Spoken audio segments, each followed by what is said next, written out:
नमस्कार, मैं हूं शारदा प्रसाद तिवारी। आप देख रहे हैं संपूर्ण स्वराज न्यूज।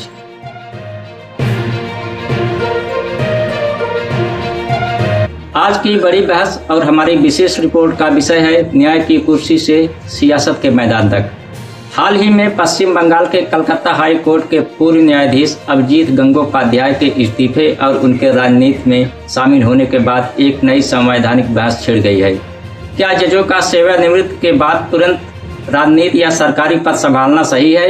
नमस्कार। लोकतंत्र के 3 स्तंभों में न्यायपालिका की सबसे तटस्थ माना जाता है, लेकिन जब एक सिटिंग जज अचानक इस्तीफा देकर किसी राजनीतिक दल का झंडा थाम ले तो सवाल उठाना लाजमी है।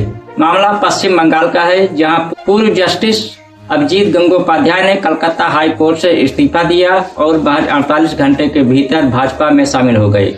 उन्होंने 2024 के लोकसभा चुनाव में तामलुक सीट से 77,000 से अधिक मतों के अंतर से जीत भी दर्ज की। आलोचकों का तर्क है कि यदि कोई जज पद पर रहते हुए किसी राजनीतिक दल के संपर्क में रहता है तो उसके द्वारा दिए गए पुराने फैसलों की निष्पक्षता संदिग्ध हो सकती है।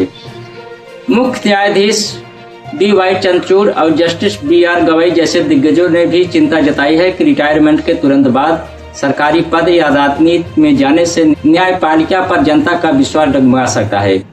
भारतीय संविधान के अनुच्छेद 124(7) और 220 के तहत जजों के वकालत करने पर तो पाबंदी है, लेकिन उनके चुनाव लड़ने या सरकारी पद जैसे चुनाव आयुक्त या राज्यपाल संभालने पर कोई स्पष्ट कानूनी रोक नहीं है। कई कानून विशेषज्ञ सुझाव देते हैं कि जजों के लिए कम से कम 2 साल का कूलिंग ऑफ पीरियड होना चाहिए ताकि न्यायपालिका की गरिमा बनी रहे। हाल ही में जस्टिस B.R. गवई ने सार्वजनिक रूप से संकल्प लिया कि वो रिटायरमेंट के बाद कोई भी सरकारी पद स्वीकार नहीं करेंगे। टीएमसी महासचिव अभिषेक बनर्जी ने तीखा हमला करते हुए कहा कि जस्टिस गंगोपाध्याय का भाजपा में जाना यह साबित करता है कि वह पद पर रहते हुए भी भाजपा के संपर्क में थे।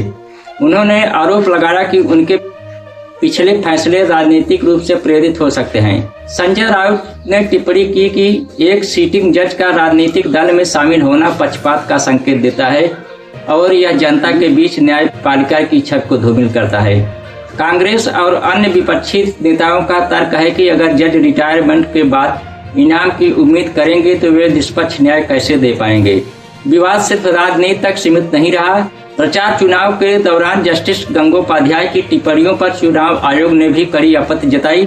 मुख्यमंत्री ममता बनर्जी पर की गई एक टिप्पणी के कारण उन्हें 24 घंटे के लिए चुनाव प्रचार से प्रतिबंधित कर दिया गया था, जिसे आयोग ने निम्न स्तर का व्यक्तिगत हमला करार दिया। अंत में सवाल वही है, क्या न्यायपालिका के मूल्यों को बचाने के लिए सख्त कानून की जरूरत है या यह जजों के अपने विवेक और नैतिकता पर छोड़ देना चाहिए। अंत में सवाल सिर्फ एक पूर्व जज के चुनाव लड़ने या राजनीति में आने का नहीं है, सवाल उस भरोसे का है जो आम आदमी न्यायपालिका की चौखट पर लेकर बैठता है। अगर इंसाफ की कुर्सी पर बैठा व्यक्ति अपनी अगली पारी किसी राजनीतिक दल की जर्सी पहनकर खेलने की तैयारी कर रहा है तो क्या उसके पिछले फैसलों को निष्पक्ष माना जाएगा?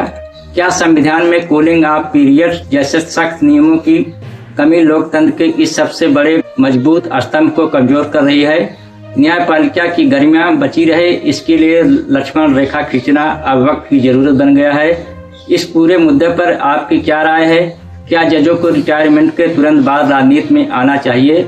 हमें अपनी राय कमेंट बॉक्स में जरूर बताएं।